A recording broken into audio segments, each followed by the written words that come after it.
When a bishop feels the need to publicly explain why he's about to take an action Rome doesn't approve of, it means the rift is no longer hidden. It's already surfaced, and it's now impossible to ignore. Bernard Fellay's homily in the United States was neither a mere spiritual discourse nor an abstract pastoral reflection. It was a statement of fact, an indictment, but also a statement of self-defense. And above all, a position that anticipates what will happen, whatever is said or promised in the Roman talks.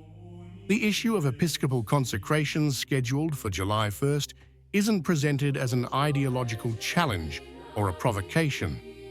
On the contrary, Fellay insists on defining it as a survival measure. Not a desired break, but a step deemed necessary. According to his analysis, the priestly society of St. Pius X finds itself at a clear crossroads. Either guarantee the continuity of the priesthood and the sacraments, or entrust one's future to an authority that in fact demands doctrinal concessions deemed unacceptable.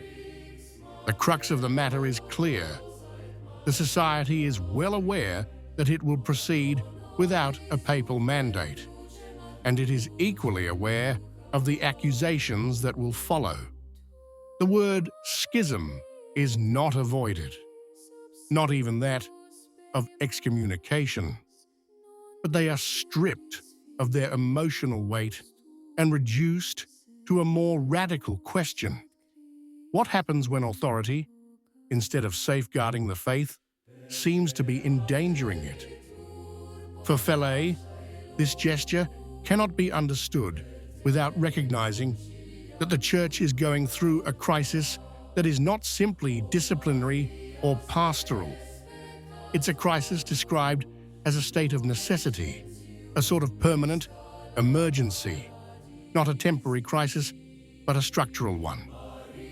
A crisis that concerns doctrine, morality, the sacraments, and even the very purpose of the ecclesial mission. In this context, the criticism becomes explicit and difficult to misunderstand. Fellay states, "We're not here to save trees, but souls." A striking phrase because it taps into one of the most sensitive issues in contemporary Catholicism, the progressive transformation of preaching into moral, social, and ecological activism. The importance of protecting creation isn't denied, but the shift in focus is denounced. When eternal salvation takes a back seat, something is broken. The discussion becomes even more delicate when addressing the topic of blessings and access to the sacraments. Fellay speaks of a now widespread practice that grants sacramental signs to people who live in situations that are objectively contrary to the teachings of Christ. These are not isolated cases, but rather a trend that, in his view, confuses mercy with the legitimation of sin. And it is here, in his view, that one of the most serious rifts between Rome and the society is occurring. Yet, one of the most controversial elements of the speech concerns the Pope himself. Fellay does not deny the authority of the Roman pontiff. On the contrary, he forcefully reaffirms it. The Pope is recognized as the holder of supreme authority on earth. No one can judge the Holy See. No one can place themselves above it. But this seemingly clear statement is followed by a clarification that changes everything. Papal authority, Fellay states, is not absolute in the modern sense of the term. It is not detached from truth. It cannot be exercised against received faith. If this happens, obedience is no longer an automatic virtue, but becomes a matter of conscience. The Pope cannot bind consciences when authority is perceived as being used against the purpose for which it was instituted. This principle is not presented as a novelty, but as a continuation of Catholic tradition. It is here that the discussion shifts from the emotional to the theological and juridical plane. Fellay does not advocate arbitrary freedom, but an intrinsic limit to authority which finds its measure in revealed truth. The history of relations with Rome, from 2000 onwards, is evoked as a sequence of openings and closings, informal promises and official denials. A dialogue that has never stopped, but has been constantly marked by internal contradictions within the Curia itself. On the one hand, reassuring words; on the other, documents and statements of condemnation. Fellay recalls emblematic episodes. On the one hand, the words attributed to Pope Francis, who supposedly said personally, "You are Catholic, I do not condemn you." On the other hand, the statement by Gerhard Ludwig Müller, which defines the fraternity as schismatic and worthy of excommunication.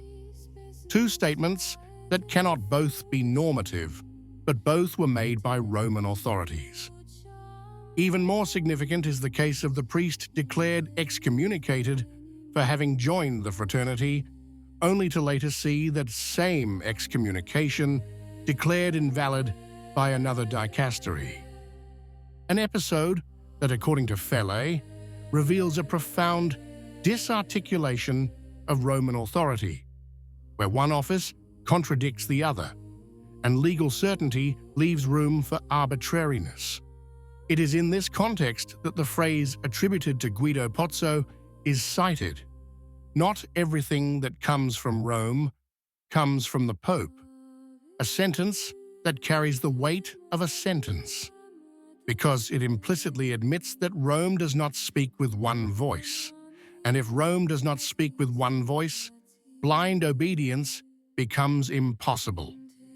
The announcement of the meeting with Victor Manuel Fernandez, prefect of the dicastery for the doctrine of the faith, comes in an already tense situation, not as a starting point, but as an attempt to manage a crisis that has already exploded. The society has withdrawn nothing, Rome has conceded nothing. The dialogue takes place while the fault line remains intact. The question that hovers, and which Fellay does not formulate directly but allows to emerge, is simple and disturbing. Is this a genuine attempt to resolve the doctrinal knot, or a containment operation to avoid a larger public scandal? July 1st is approaching as a symbolic and real deadline. It's not just a liturgical or canonical date. It's a point of no return. Whatever is said before, what matters is what happens next. And above all, what Rome will be willing to do when words are no longer enough. At stake is not only the future of a fraternity, it's also the very way the Church conceives authority, tradition, and fidelity. Because when the survival of faith is invoked as the ultimate justification, it means the crisis is no longer peripheral. It's at the center. What do you think? If you liked the video, comment, Amen. God bless you.